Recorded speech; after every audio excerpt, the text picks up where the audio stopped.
हाँ, तो हम बच्चों देखे कि जो है टेट्राहेड्रल वायड और ऑक्टाहेड्रल वायड।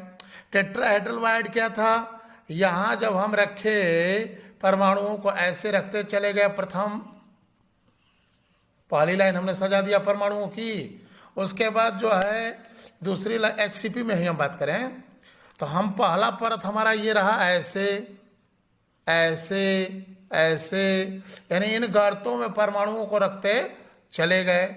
जब परमाणुओं को इन गर्तों में रखते चले गए तो हमें हेक्सागोनल क्लोज पैकिंग मिली है, 2D हेक्सागोनल क्लोज पैकिंग।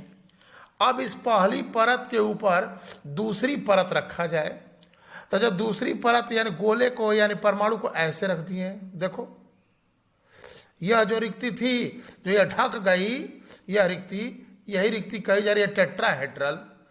अब हमारा अगला यहां रखोगे तो नहीं आएगा, कहाँ आएगा, यहां आएगा, ठीक, ऐसे रखते चले गए। अब दूसरी लाइन जब रखोगे तो ऐसे ना आएगा, ये देखो।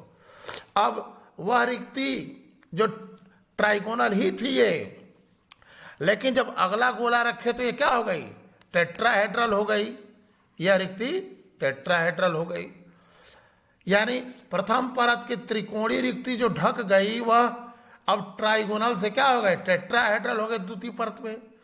और वह रिक्ति यानी प्रथम परत की वह रिक्ति जो नहीं ढक पाई, जैसे रिक्ति ट्राइगोनल थी और दूसरी परत के गोले आए उसके बाद भी यह ढक नहीं पाया, तो जब यह नहीं ढकाया इसको क्या कहने लगे हम, ऑक्टाहेड्रल वायड, ठीक।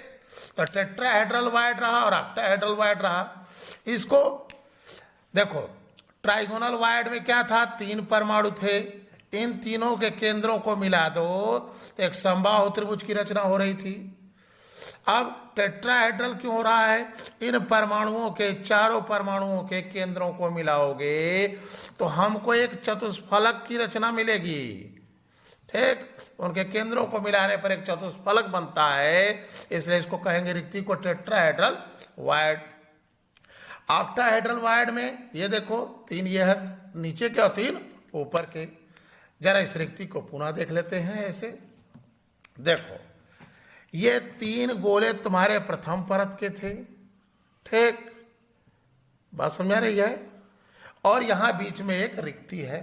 अभी तक यह रिक्ति त्रिकोणीय कही जा रही है, इसके ऊपर इसको जो है इसके ऊपर रखो, इसके यहां, तो जैसे ही रखोगे तो यह रिक्ति क्या हो जाएगी, अब टेट्राहेड्रल हो जाएगी। जो त्रिकोणीय थी अब क्या हो गई, टीडी वायड हो गया। बात समझ रहा है, इन चारों के केंद्रों को मिलाओगे तो एक चतुष्फलक की रचना होगी। बात समझ में गया। अब ऑक्टाहेड्रल में देखते हैं, प्रथम परत का यह 3 परमाणु था, ठीक।